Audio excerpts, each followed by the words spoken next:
Hey friends, happy Monday morning. It is going to be a beautiful, beautiful day, but it is a cold one.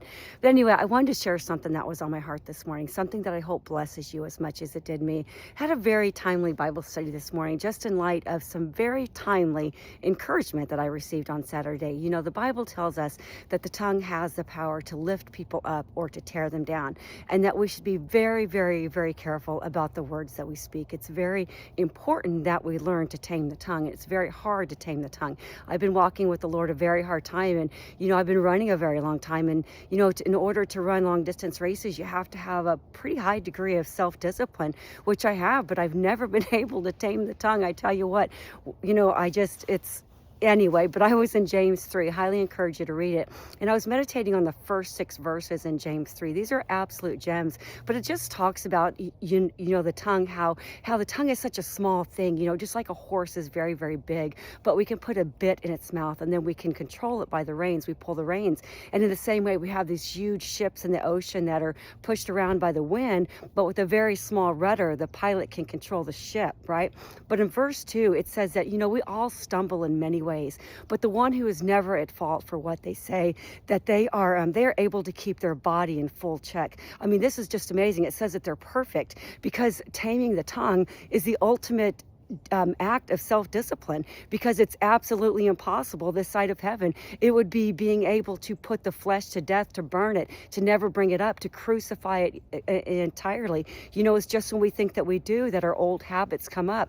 But that's why it's very important that we never cease to try. And James goes on to say that with the tongue is like a small spark that can start a forest fire. The things that we say to people, they can last for years, even a lifetime, and they can cause people to go down roads of self-destruction. I mean, words are so powerful. That's why we have to tame them.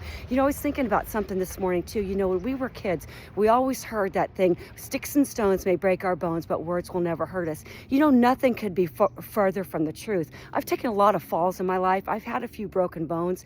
Words hurt way worse than sticks and stones do. You can get up and brush those things off, but the things that people say can last for a lifetime. And like I said, they can set people down a road of destruction, and not only by what we say to them, but they can lead us on the road to hell. So it's very, very careful that we ensure that Jesus is at the reins and Jesus is at the wheel, that every morning that we wake up and we die to ourselves, and we ask the Lord, handle my tongue today, bridle my tongue, steer the wheel, let no unwholesome talk come out of my mouth, only for what's good, for encouraging others and building them up. And one more thing, just before you're inclined to speak, take a breath and say, is this good? Is this good for encouraging, or is this going to tear somebody down? So guys, I really, really hope that blesses you.